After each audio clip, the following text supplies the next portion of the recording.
Arnaud Lafont, bonjour. Bonjour. Vous êtes maire de Castanet-Tolosan et vice-président du SICOVAL, délégué à la politique des transports et des déplacements. Vous êtes également le premier vice-président de Tisséo. Peut-être tout d'abord, pouvez-vous nous expliquer comment vous adaptez les moyens aux politiques de transport qui sont décidées au niveau politique? C'est une évidence qu'aujourd'hui nous avons un impérieux devoir de répondre à travers nos politiques d'aménagement, nos politiques de transport en commun aux attentes de nos habitants et concitoyens.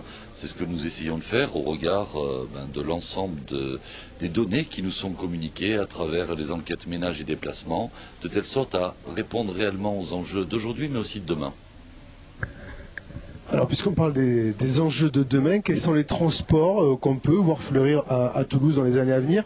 Quels sont les aménagements, peut-être à plus court terme, qui sont programmés justement au niveau circuit et mode de transport?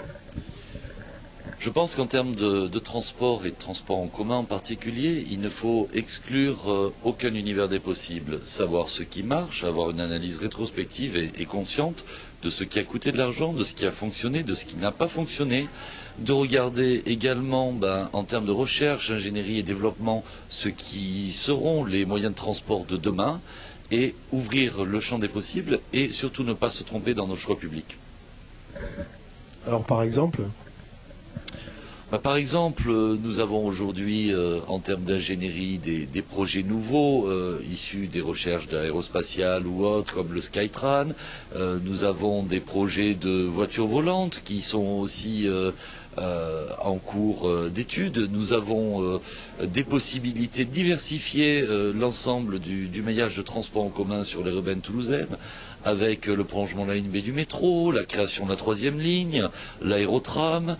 Je crois qu'il ne faut pas opposer l'ensemble des modes de transport, mais au contraire les combiner entre eux, les interconnecter.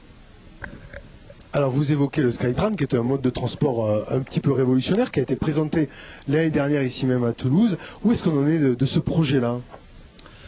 On regarde avec beaucoup d'attention ce que vont faire nos amis et voisins israéliens, notamment, puisque le premier projet opérationnel est prévu à Tel Aviv, je crois, dans le courant de l'année 2015. Donc peut-être en benchmark, ça sera intéressant pour nous d'aller voir comment cela fonctionne ou ne fonctionne pas.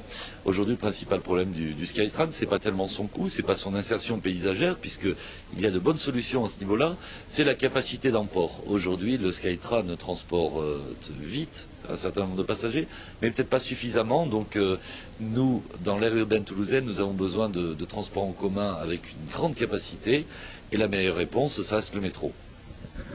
Alors on a aussi évoqué la ligne téléphérique, j'en profite. Aujourd'hui on en est de ce fameux projet qui passe normalement par Rangueil. C'est un projet en effet qui passe par Rangueil, qui devait desservir l'Oncopole, qui doit desservir l'Oncopole, mais dans le cadre de la mise en révision du plan de déplacement urbain, Jean-Michel Latte, le président de Tisséo, a prévu de mener l'étude pour l'interconnexion de l'Oncopole avec la ligne A au niveau de Basso-Cambo. Donc aujourd'hui nous sommes à l'étude sur un téléphérique qui permettrait d'interconnecter la ligne B au niveau de Paul Sabatier et la ligne A au niveau de Basso-Cambo en passant par l'Oncopole, voire même peut-être de prolonger jusqu'au site de Montaudran. Très bien, donc ça évidemment on va le suivre avec intérêt. On est aujourd'hui dans le cadre des assises et des rencontres de l'ingénierie de Midi-Pyrénées. Comment vous collaborez avec ces métiers de l'ingénierie en région?